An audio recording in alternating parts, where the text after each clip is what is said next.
मी त्यांच्या विश्वासाला कुठे तडा जाऊ देणार नाही. नाराज झालेले आहेत. मलाही काय खूप शेवटी मी देखील इथं काळजावर दगड ठेवून हा निर्णय घेतला. मलाही लढायची बऱ्यापैकी इच्छा होती, पण शेवटी मंत्र्यांसोबत त्यावेळी म्हणजे त्या बैठकीदरम्यान काही कॉलद्वारे संवाद किंवा काय याच जे काय या विषयाच्या पलीकडे काही विषय नाही. म्हणजे मुख्यमंत्र्यांसोबत तुमचं बोलणं झालं? त्यांनी या काही विषयाला आश्वासित केलं मला. राज्यात 2 विधानसभेमध्ये पोटनिवडणूक जाहीर झालेली आहे. तीच म्हणजे एक बारामती विधानसभा आणि दुसरी राहुरी विधानसभा. आणि यामध्ये अनेकदा ते नावं अनेक नेत्यांची चर्चेत आलेली आहेत. सध्या आपण राहुरी संदर्भात आपण बोलणार आहोत. कर्डिले म्हणजे भाजपकडून हे कर्डिले उमेदवार आहेत, त्यांचं नाव चर्चेत होतं. त्याचबरोबर दुसरं नाव ज्यांचं अधिक जास्ती चर्चेत होतं तेच म्हणजे प्राजक्त तनपुरे. अचानकपणे त्यांनी या पोटनिवडणुकीतून माघार का घेतली आणि काल जेव्हा भाजपचे नेते त्यांच्या कार्यालयात आले होते, नेमकं काय आश्वासन देण्यात आलं आणि त्या बैठकीमध्ये आणि त्या भेटीमध्ये नेमकं काय ठरलं, याच संदर्भात आपण त्यांच्यासोबत संवाद साधणार आहोत. सर्वप्रथम तुमचं लोकमतमध्ये स्वागत करतो सर. अचानकपणे तुम्ही घेतलेली माघार आणि म्हणजे ज्या पद्धतीने तुम्ही संपूर्णतः या तयारीला लागला होतात, अनेक तुम्ही भेटीगाठी घेत होतात, अनेक संवाद यात्रा तुम्ही करत होतात, त्या ठिकाणी वाटलं नव्हतं तुम्ही माघार घ्याल. म्हणजे जरी पक्षाच्या इतर कुठल्या पक्षाच्या चिन्हावरती किंवा राष्ट्रवादी शरद पवार यांच्या चिन्हावरती जरी तुम्ही लढला नाही तरी अपक्ष तुम्ही उभे राहाल अशी आशा होती. परंतु नेमकं असं काय घडलं आणि त्या भेटीमध्ये एवढं काय तुम्हाला त्या ठिकाणी आश्वासन देण्यात आलं की तुम्ही थेट माघार घेतली? नाही, मी असं कुठंच बोललो नव्हतो की मी लढणारच आहे, असं मी कुठं बोललो नव्हतो. शेवटी माझी द्विधा मानसिकता अशामुळे होते की स्वर्गीय शिवाजी कर्डिले यांचं निधन झाल्यानंतरही लागलेली पोटनिवडणूक आहे. ही काय जनरल निवडणूक नाही आहे. आणि अशा निवडणुकीमध्ये एक त्यांच्या ज्यांचं निधन झालेलं आहे त्यांचा मुलगा, त्यांच्या घरातली व्यक्ती या ठिकाणी कंटेस्ट करते, तर निश्चितपणे कुठं ना कुठं येतं एक भावनिक किनार देखील या निवडणुकीला आहे. आणि पण हा झाला एक भाग.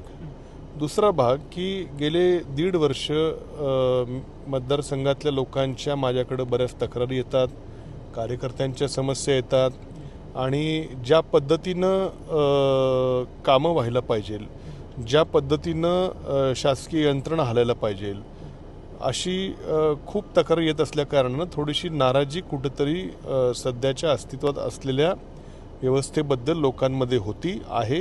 ती चर्चा माझ्याकडे यायची. बरेच प्रश्न, विजेचे प्रश्न असतील, पाण्याचे प्रश्न असतील, हे पूर्वी माझ्या आमदारकीच्या काळामध्ये जसे सुटत होते तसे सुटताना दिसत नाहीत, अशी जनतेची एक भावना असल्या कारणानं आणि विशेषतः मोठा भाग हा माझ्या राहुरी तालुक्यात असल्या कारणानं आणि या तालुक्याला प्रतिनिधित्व बऱ्याच वर्षापासून नाही आहे, फक्त मधली 5 वर्ष सोडली. या भावना होती लोकांच्या. मी लोकांमध्ये जात होतो.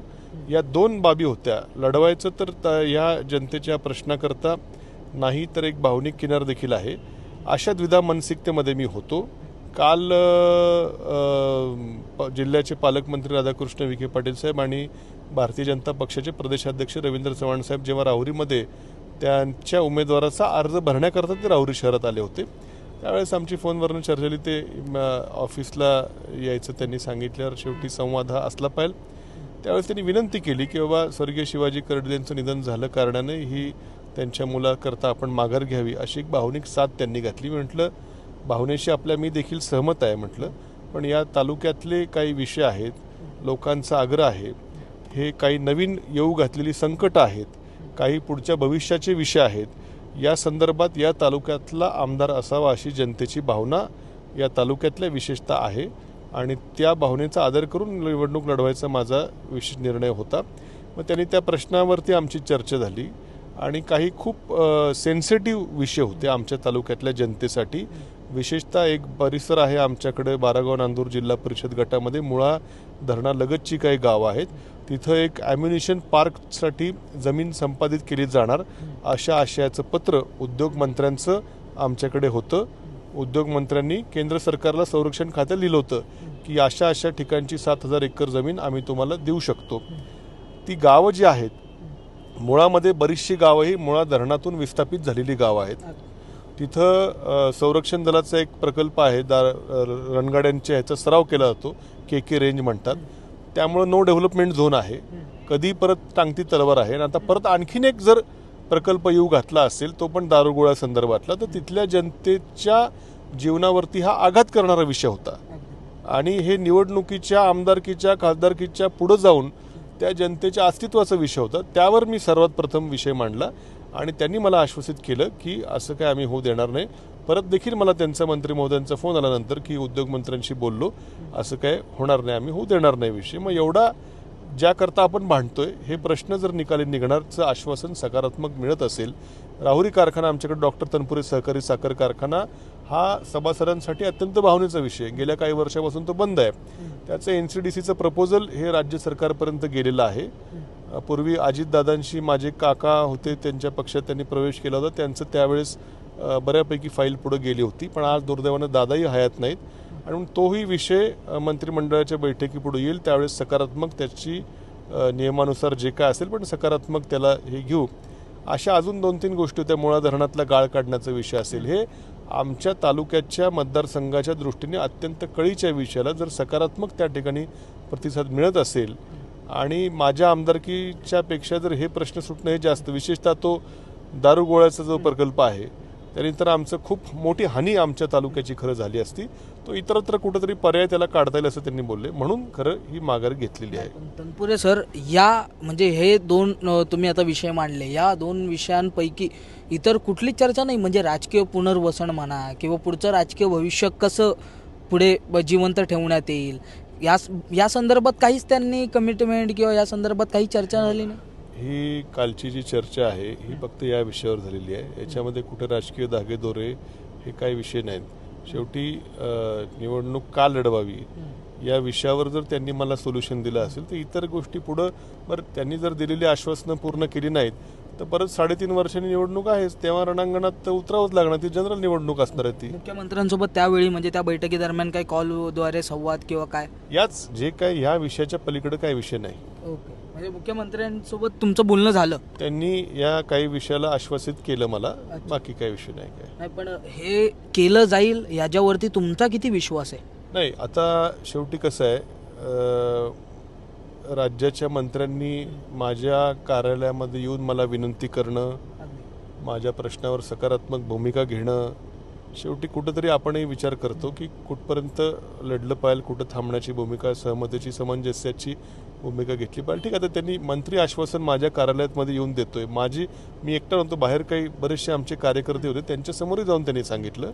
शेवटी असं नाही की बंद खोलीत चर्चा झाली बाहेर सांगितलं. त्यांनी चव्हाण साहेबांनी सांगितलं, विखे पाटील साहेबांनी नंतर प्रेससमोर सगळं सांगितलं. त्यामुळे शेवटी त्यांच्या शब्दावर कुठेतरी विश्वास ठेवून आणि स्वर्गीय शिवाजीराव कर्डिल यांच्या मुलगा या ठिकाणी लढतोय, ती देखील भावनिकता विचारात घेऊन आम्ही काल थांबायचा निर्णय घेतला. जर काही ही आश्वासनं पूर्ण झाली नाहीत तर रणांगण पुढं 3 वर्षांनी आहेच पुढं. तनपुरे सर, पण तुमच्या या कालच्या डिसिजनमुळे बरेचसे कार्यकर्ते दुखावलेत असं नाही वाटत तुम्हाला? म्हणजे ज्यांनी तुमच्यासाठी म्हणजे फार जीवाच्या आकांतीने प्रयत्न केला होता, प्रचार म्हणा किंवा इतर सगळ्या गोष्टींसाठी तयारी केली होती, अनेक जण म्हणजे अनेकांचे डोळे देखील पाणवले, जरी म्हणजे ते दृश्यांमध्ये दिसून जरी आलं नसेल तरी अनेक ज्या माहिती मिळाली आहे त्या माहितीनुसार अनेकांचे डोळे पाणवले देखील होते. आहे, आदल्या दिवशी कार्यकर्ते संध्याकाळी माझ्या कार्यालयावर आले होते न सांगता, मलाही कल्पना दिली नव्हती. त्यांच्यातच फोन झाले, आपण जाऊ. आणि खरं तर माझेच डोळे त्या दिवशी भरून आले होते. मीच स्वतःला कंट्रोल केलं, कारण की आमदारकी या इथल्या मतदारसंघाची असणं, कामं करणं, एक भावनिक नातं या तालुक्यातल्या जनतेशी कित्येक पिढ्यांचं आमचं आहे. मी त्यांनाही काय तसं काल शब्द दिला नव्हता की आपण लढूच. मी त्यांना म्हटलं आपण योग्य विषय आपण हे करू. तुमची शेवटी ही कामं कोणाची आहेत? त्यांचीच कामं आहेत. ही उद्या त्या जमिनी जर गेल्या तर आमचेच कार्यकर्ते विस्थापित होणार आहेत, आमचीच जनता विस्थापित होणार आहे.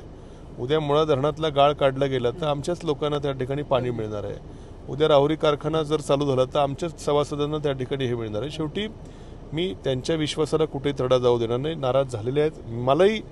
मलाही काय खूप, शेवटी मी देखील इथं काळजावर दगड ठेवून हा निर्णय घेतला. मलाही लढायची बऱ्यापैकी इच्छा होती, पण शेवटी लढण्याला सारखं कारण जर त्यांनी जर हे असेल तर माझ्या आमदार होण्यापेक्षा हे प्रश्न सुटणं जास्त महत्त्वाचं आहे. कार्यकर्त्यांनी निश्चितपणे नाराज आहेत. मी त्यांची समजूत कालपासून घालतोय. मी आता इथं गेल्यानंतर एकदा बैठक घेऊन त्यांना समजून देखील सांगणार आहे. त्यांच्यावरही कुठला राजकीय अन्याय होणार नाही ही जबाबदारी देखील माझी असणार आहे. नाही, पण ज्या पद्धतीने कोणावरती राजकीय अन्याय होणार नाही आणि याच दोन चर्चां म्हणजे तुम्ही थेट सांगत आहात की याच दोन विषयांवर चर्चा झाली आणि तो विषय मार्गी लावू असं थेट ते म्हणत आहेत, त्याच्यामुळे निवडणूक लढवण्यामध्ये काही अर्थ नाही असंच थेट तुमचं म्हणणं आहे. परंतु हे सगळे विषय पार पडत असताना म्हणजे हा जो तुम्ही डिसिजन घेतला आहे तो तुम्ही कधी जयंत पाटलांसोबत विचारून घेतला का कधी? म्हणजे कारण की त्यांना मोठा राजकीय असा अनुभव आहे, सक्रिय राजकारणामध्ये ते नेहमी असतात, त्यामुळे असं विचारायचं आणि तुमचे म्हणजे तुम्ही त्यांचे भाच्या त्यामुळे काहीतरी सल्ला दिला असेल. राष्ट्रवादी काँग्रेसचे नेते म्हणून त्यांचा सल्ला मला होता की तू पक्षाकडून निवडणूक लढव. अच्छा. पण शेवटी मी त्यांना सांगितलं इथली काय काय कशी परिस्थिती आहे, काय विषय आहेत, मला एक भावनिक किनार देखील आहे आणि आमचे प्रश्नही सोडवण्याचं त्यांनी सांगितले. शेवटी ते म्हटले माझं मत आहे की तू निवडणूक लढवावी, पण शेवटी तुझं काय निर्णय, तिथली काय स्थानिक परिस्थिती आहे ती विचार करून निर्णय घे, पण माझा सल्ला असेल तर निवडणूक लढव, पक्षाकडनंच लढव, असं त्यांचं मत त्या ठिकाणी होतं. म्हणजे पक्ष हे चिन्ह आणि तिकीट द्यायला तयार झालं होतं. हो तयार झालं. हो, म्हणजे तुम्ही ज्या चर्चा होत्या की तुम्ही अपक्ष लढाल या सगळ्या गोष्टी पूर्ण विराम लागलेलाच त्या ठिकाणी. नाही म्हणजे सुरुवातीला काही पक्षातल्या काही लोकांची मी आता नावं इथं घेऊ शकणार नाही काहींची, की आपण ही बिनविरोध सोडली पाहिजे अशी भावना काही लोकांची होती निश्चितपणे आणि आमच्या लोकांचा आग्रह होता लढवावी काही, म्हणून अपक्षाचा त्या ठिकाणी विषय आला होता. नंतर बहुतेक काय मला माहीत नाही, एवढं मी काय खूप मोठा त्या उंचीचा नेता नाही की वरच्या लेवलला काय चर्चा झाली, परंतु पक्षानंतर त्या ठिकाणी मला लढू द्यायला इच्छुक होता. अनेकांची पावलं हे सगळं पाहता अनेकांची पावलं भाजपकडे वळताना पाहायला मिळतात आणि त्यामध्येच आपण जर पाहिलं तर तुमचा कालचा डिसिजन येणाऱ्या काळामध्ये तुमची ही पावलं याच वाटेवरती नाही आहेत ना असा पण प्रश्न उपस्थित होतो, याबद्दल काय सांग? हे बघा, कालचा विषय झाला तो फक्त निवडणूक लढवावी की नाही लढवावी, पक्षांतर करणं काय करणं हा विषय काल नव्हता. याला एक थोडीशी खूप शेवटी मलाही कुठंतरी परवा संध्याकाळी मलाही अश्रू अनावर होत होते. मीच जर अश्रू ढाळले असते तर अजून ते हे झालं असतं. मलाही कुठंतरी भावनिक होतो की आपण ही निवडणूक लढून आपल्या कार्यकर्त्यांबरोबर राहावं, ही मलाही भावनिक विषय होता. पण आता बाकी काही विषय या ठिकाणी झालेला नाही, फक्त ही निवडणूक लढवावी का नाही लढवावी, का नाही लढवावी याच्यावरतीच फक्त विचार विनिमय होऊन याच्या पलीकडे काही चर्चा झालेली नाही. शेवटचा प्रश्न, ज्या मुद्द्यांसाठी तुम्ही आता माघार घेतली आहे ते जर मुद्दे पार पडले नाहीत, ती जर कामं रखडून राहिली किंवा ती फक्त आश्वासन आहे ती आश्वासनच राहिली तर प्राजक्त तनपुरे यांचा आक्रमकतेनेच तेवढा विरोध हा भाजपला असेल? हो निश्चितपणे.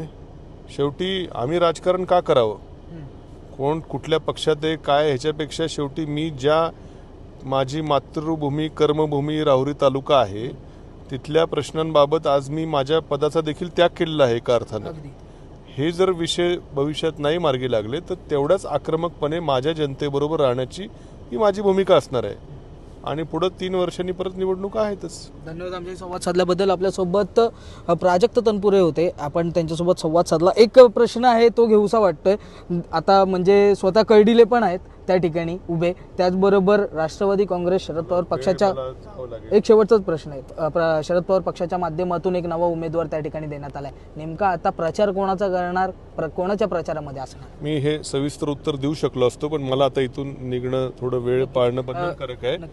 आमच्या लोकांशी चर्चा करून निर्णय घेऊ. नक्कीच आपल्यासोबत प्राजक्त तनपुरे होते. आपण जर पाहिलं तर राहुरी विधानसभेमध्ये ज्या काही झालेल्या एकंदरीत राजकीय संपूर्ण घडामोडी आहेत त्या संदर्भात त्यांनी आपल्यासोबत अधिक संवाद साधलेला आहे. नेमका त्यांचा डिसिजन काय हे त्यांनी आपल्यासोबत बोलताना सांगितलेलं आहे. त्याचमुळे त्यांनी ज्या मुद्द्यांवरती म्हणजे आत्ता माघार घेतलेली आहे, जर तेच मुद्दे सरकारच्या माध्यमातून पूर्ण करण्यात नाही आले किंवा ते आश्वासन आहेत ती आश्वासनच राहिली तर तेवढ्याच आक्रमकतेने ते भाजपचा विरोध करतील असं त्यांच्या माध्यमातून म्हणण्यात आलेलं आहे. त्याचमुळे आता येणाऱ्या काळामध्ये त्यांची आश्वासनं भाजप नेमकं पूर्ण करत आहे का हे पाहणं देखील तितकंच महत्त्वाचं असणार आहे. मुंबईहून मी आदित्य जाधव, तुम्ही पाहतात लोकमत.